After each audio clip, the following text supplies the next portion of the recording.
যাদের চর্মরোগ কোনোভাবে ভালো করতে পারতেছেন না, দাউদ, একজিমা, বিকাউজ, কুজলি পাসরা কোনোভাবে ভালো করতে পারতেছেন না, তাদের জন্য আমি একটা গাছ দেখিয়ে দিব। এই গাছটা যদি আপনি বেটে ওই চর্মরোগের মধ্যে প্রলেপ দেন, দাউদ, একজিমা, বিকাউজ ক্লিয়ার। আসেন আমি দেখাই কোন গাছটা। দেখেন, এটাকে বলা হয় জার্মানি লতা গাছ। জার্মানি লতা গাছ। এই গাছটা কিন্তু আপনার বাড়ির আশপাশে অ্যাভেলেবেল পাওয়া যায়। বাড়ির আশপাশে অ্যাভেলেবেল পাওয়া যায়। এই পাতাটা দিয়ে আপনি আপনার দাউদ, একজিমা, খুজলি ফাসরা বিনাশ করে ফেলতে পারবেন। কোনো প্রকার কোনো ওষুধ কেনা লাগবে না। এটা কিভাবে করবেন বিস্তারিত বলার আগে আপনার কাছে ছোট্ট একটা রিকোয়েস্ট, ভিডিওটা অবশ্যই শেয়ার করে দিবেন। কেন শেয়ার করে দিবেন?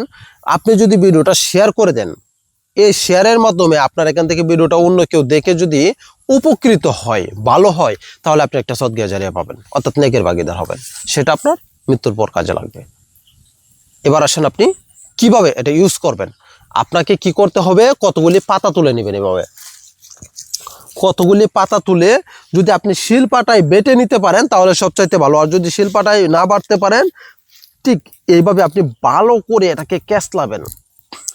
ভালো করে কেসলিয়ে যখন একটু রস রস হবে তখন আপনাকে কি করবেন, অথবা আপনি ইচ্ছে করলে আরেকটা কাজ করতে পারবেন, এটাকে আপনি মুখে চাবাবেন। চাবিয়ে তারপর কি করবেন, যে জায়গায় চর্মরোগ হয়েছে এই জায়গায় যদি আপনি মেহেদির মতো প্রলেপ দিয়ে রাখতে পারেন কিছুক্ষণের জন্য, তাইলে সবচাইতে উত্তম। আর যদি প্রলেপও না দিতে পারেন তাহলে এই পাতা নিয়ে কি করবেন জানেন, এই চর্মরোগের মধ্যে ঠিক এভাবে ঘষে ঘষে দিবেন। ঠিক এইভাবে ঘষে ঘষে দিবেন। এতে কি হবে, আপনার দাউদ, একজিমা, খুজলি ফাসরা, বিকাউজ এগুলি সব চলে যাবে। কেন চলে যাবে জানেন? এটার মধ্যে রয়েছে অ্যান্টিসেপটিক এবং অ্যান্টি ফাঙ্গাল দূর করার মতো ক্ষমতা, যার কারণে চর্মরোগ চলে যায়। অবশ্যই ফ্রেন্ডস ভিডিওটা শেয়ার করে দিবেন।